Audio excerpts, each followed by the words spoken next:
So all these questions have been simple tonight. So mine is, have you ever felt love? Put your hand in the air if you've ever felt love. And now put them back down, and now tell me, have you ever felt the loss of love? Yeah, thank you. It was New Year's Day, and I was home. My 2 sons were off in college. My 2 daughters had flown to Indonesia to visit their father for Christmas vacation. So I was just there. And I hear a knock on the door. Who can that be? I go to the door, I open it, and I am shocked to see policemen at my door. And they give me a tiny slip of paper with a number on it and tell me to call the American embassy in Jakarta, Indonesia. I am filled with dread. I stagger into the office, call the number, and the voice on the line tells me, your 2 daughters and their father are on flight 574.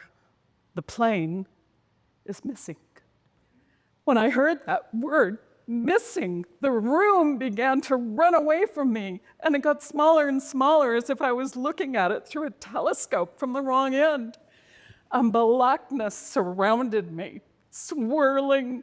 I was falling through it faster than the speed of light, screaming at the top of my voice, not my daughters, not my daughters. Please, God, I pled, I begged, I bargained, take me. Take me.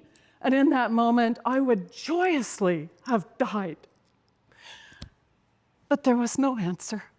And I just kept falling backwards through this black void as phrases began to form in my head. Oh, maybe it's not true.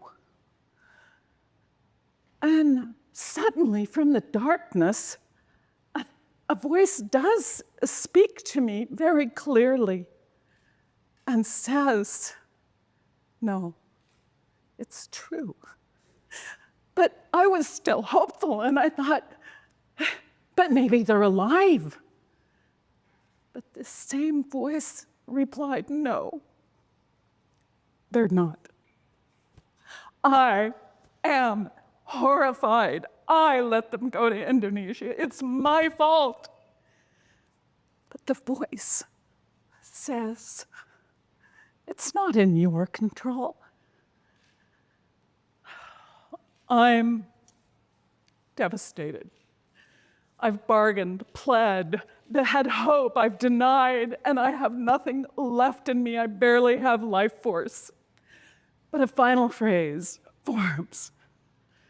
I can hardly breathe it out. I should be angry, very, very angry, but I can't even feel the word. But the voice replies, what good would anger do? What is, is. I am the destruction of the devastation of my life. I'm annihilated. And yet I'm still here, still falling backwards through infinite space.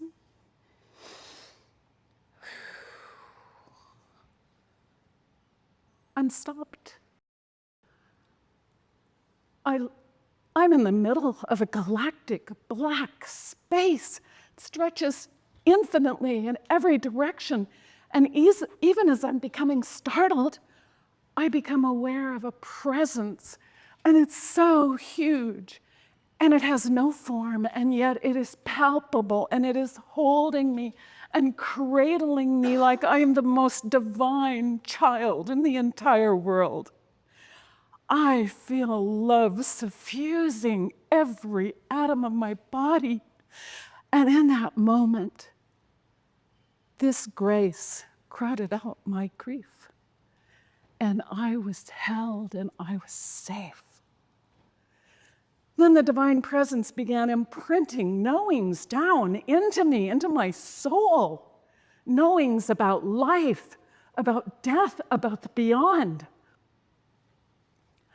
I was in awe and overwhelmed. And then I remembered my daughters. My daughters are dead.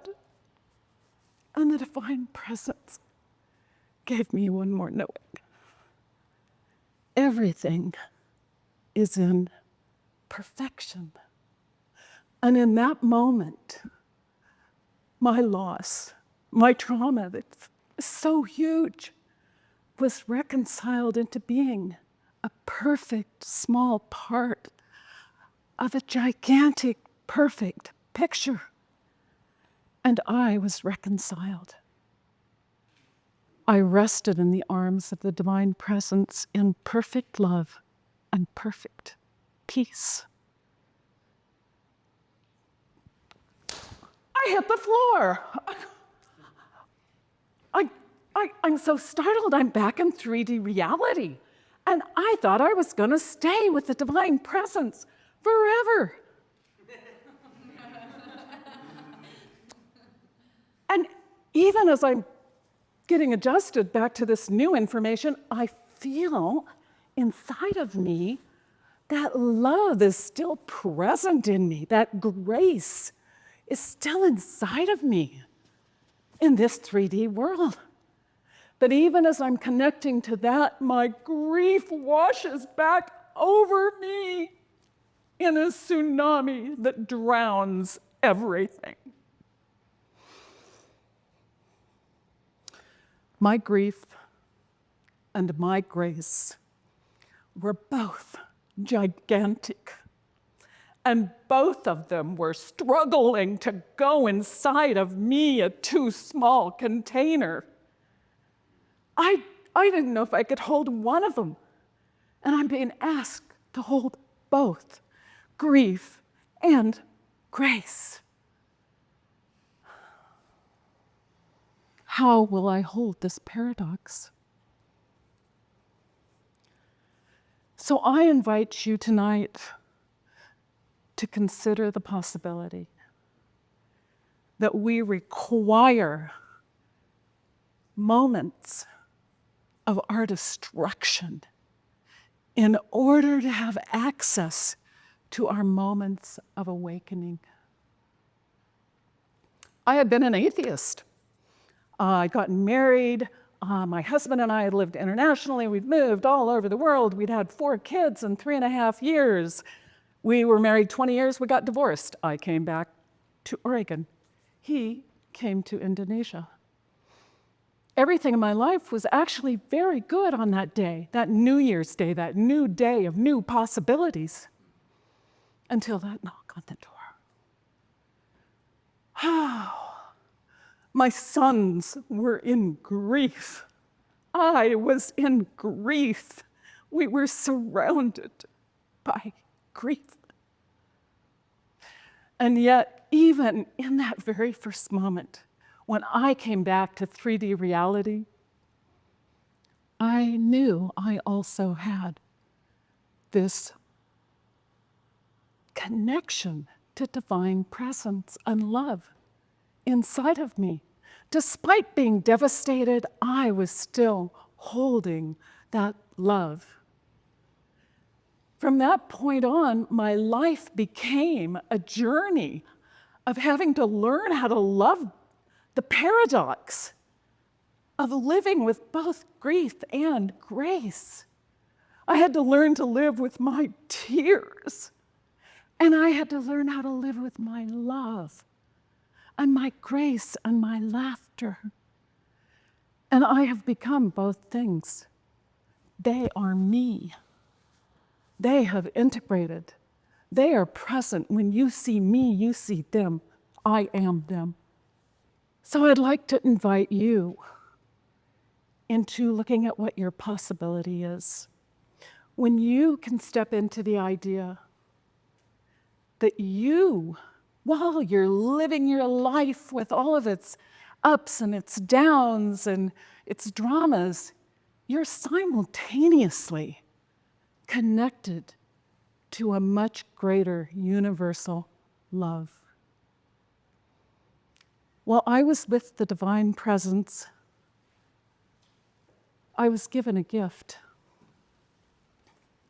And I'd like to share that gift with you to help you on that journey of your own possibility.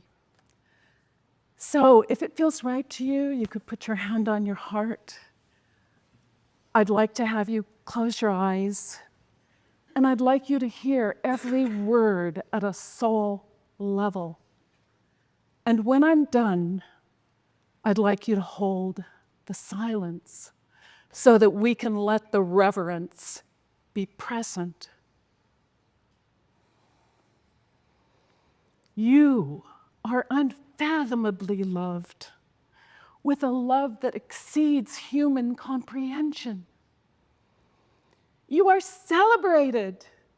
Feel it as if it's a cheering crowd of millions. You're wholly cherished for your perfect imperfection. You are so unconditionally loved that it excludes such lesser things as judgment or forgiveness. You are given deep compassion for the pain you have suffered. Feel great pride for the difficulties you have overcome. Everything that has happened or will happen is in perfection. You are most beloved.